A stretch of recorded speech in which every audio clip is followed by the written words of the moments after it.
Savez-vous que le name googling est pratiqué par 7 employeurs sur 10 environ? Googler quelqu'un, c'est chercher son nom dans un moteur de recherche, comme Google par exemple, pour voir les informations disponibles sur lui. Et cela prend encore plus d'ampleur avec les réseaux sociaux quand on voit que 1,6 milliard de personnes au monde ont un compte Facebook.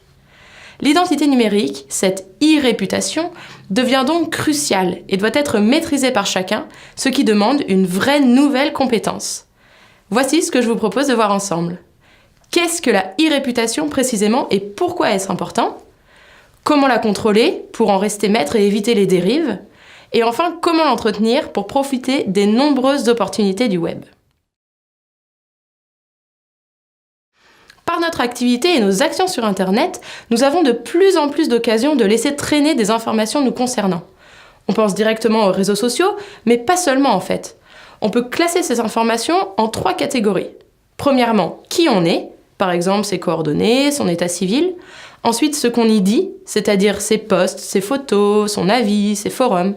Et enfin, ce qu'on y fait, ses groupes d'appartenance, ses achats. Dans ces catégories, il y a 2 types d'informations. D'un côté, les données que l'on poste volontairement et dont nous sommes conscients. Nos photos, nos statuts sur les réseaux sociaux ou notre blog.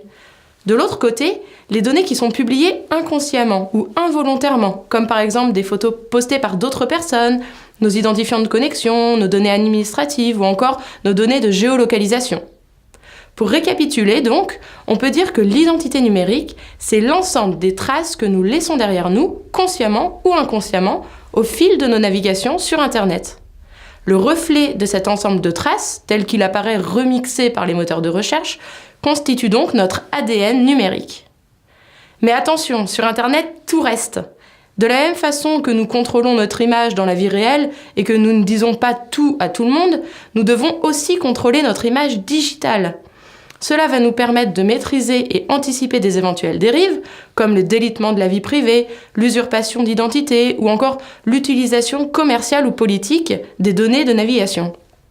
Mais cela nous permettra aussi d'utiliser positivement cette présence en ligne, qui est en fait une formidable opportunité pour agrandir et entretenir son réseau, valoriser ses compétences et son savoir-faire, ou encore mettre en avant son CV et ses projets. Alors comment contrôler notre image? Première étape, faire un état des lieux de sa présence web.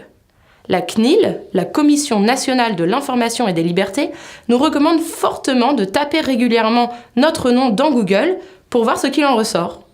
Suite à cette recherche, il est possible de demander la suppression de certaines données en faisant une réclamation au webmaster du site à l'origine de la publication. Deuxième étape, contrôler ce qui dépend de nous. Pour cela, il est important de bien paramétrer ses comptes pour éviter les mauvaises surprises. Alors, pour vous aider, voici quelques éléments que vous pouvez d'ores et déjà mettre en place. Choisissez si vous souhaitez être référencé ou non par les moteurs de recherche. Ça vaut si vous avez un site internet, mais aussi pour vos réseaux sociaux. Veillez ensuite à bien séparer vos profils professionnels et personnels en créant éventuellement 2 comptes différents pour un même réseau, par exemple sur Twitter. Autre conseil, vérifiez vos paramètres de confidentialité pour choisir qui a accès aux informations que vous publiez. Ensuite, avant de poster quoi que ce soit, posez-vous toujours les questions suivantes. À qui je veux le dire et le montrer? Est-ce que le support est adapté? Et est-ce que les paramètres sont les bons? Une fois ces étapes maîtrisées, vous pouvez profiter pleinement des opportunités offertes par le digital pour optimiser et entretenir votre e-réputation.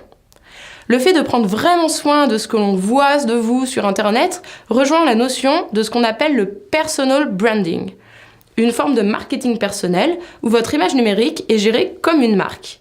L'objectif est de valoriser au mieux online ce que vous êtes et faites offline, afin d'être peu à peu reconnu comme un expert de votre domaine professionnel. Pour cela, voici quelques conseils pratiques. Tout d'abord, si vous avez un site internet, un blog, faites des liens qui renvoient vers lui. Cela améliorera votre référencement dans les moteurs de recherche et vous serez plus facilement trouvé. Choisissez ensuite le support le plus adapté pour poster quelque chose. Un blog, un site internet, un forum, un réseau social. Par exemple, évitez absolument de poster des photos personnelles sur LinkedIn. Ce réseau social n'est pas fait pour ça. Cela rejoint mon point suivant. Il faut bien comprendre l'utilité et la portée de chaque réseau social. Ne confondez pas les réseaux professionnels comme Viadeo et LinkedIn avec les réseaux personnels comme Facebook.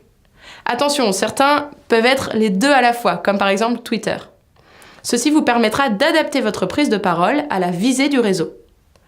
Autre conseil, mettez à jour vos informations régulièrement.